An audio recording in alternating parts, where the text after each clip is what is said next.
कल्याण डोंबिवली महानगरपालिकेमध्ये एकूण 73 उद्यानं आणि 17 मैदान आहेत अशी माहिती कल्याण डोंबिवली महानगरपालिकेची जी महासभा आहे त्या विषयपत्रिकेमध्ये प्रशासनामार्फत देण्यात आलेली आहे। आणि आपण जर बघाल तर 17 मैदानापैकी डोंबिवलीमध्ये 7 मैदानं येतात, त्यापैकी एक नेहरू मैदान आहे। आणि नेहरू मैदानमध्ये असं निदर्शनास आलेलं आहे का एक शेड आणि आजूबाजूला काय बांधकाम केलेलं आहे एका मंडळाने।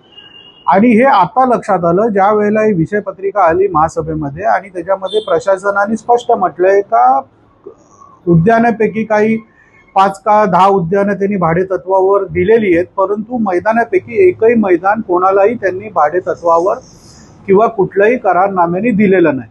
त्यावेळेला असं कळलं का ही जी इथे शेड आणि बाकीच्या गोष्टी त्या केलेल्या आहेत त्या अनधिकृत असाव्यात, म्हणून आम्ही महानगरपालिकेच्या आयुक्तांना पत्र दिलं आहे आणि याबाबत संपूर्ण चौकशी करण्याची मागणी केलेली आहे का इथं मोठ्या प्रमाणात शेड केलेलं आहे, काय कंटेनर ठेवलेलं आहे किंवा बांधकाम केलेलं आहे।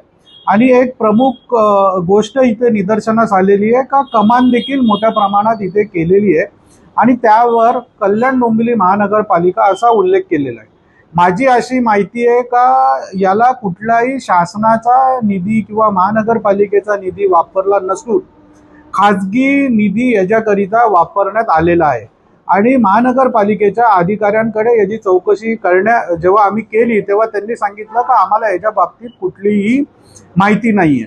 मग एवढी मोठ्या प्रमाणात जर इथे बांधकामं आणि या सगळ्या गोष्टी होत असतील आणि महानगरपालिकेच्या अधिकाऱ्यांना जर या गोष्टी माहिती नसतील तर आम्ही आयुक्तांना ही विनंती केलेली आहे संपूर्ण प्रकरणाची चौकशी करताना आपण जे कोणी प्रभाग क्षेत्र अधिकारी असतील किंवा या विभागाचे जे कोणी अधिकारी असतील यांची पण आपण विभागीय चौकशी केली पाहिजे। अशा प्रकारे जाहीर मैदानामध्ये एखादा मंडळ जर अतिक्रमण करत असेल आणि महानगरपालिका याच्यामध्ये जर दुर्लक्ष करत असेल अत्यंत गंभीर बाब आहे।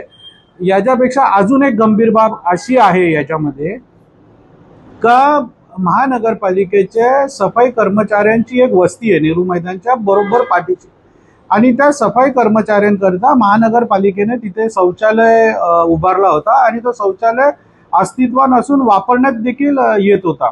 काही वर्षाआधी या मंडळाने त्या शौचालयाच्या जागी कार्यालय काढलंय त्यांचं।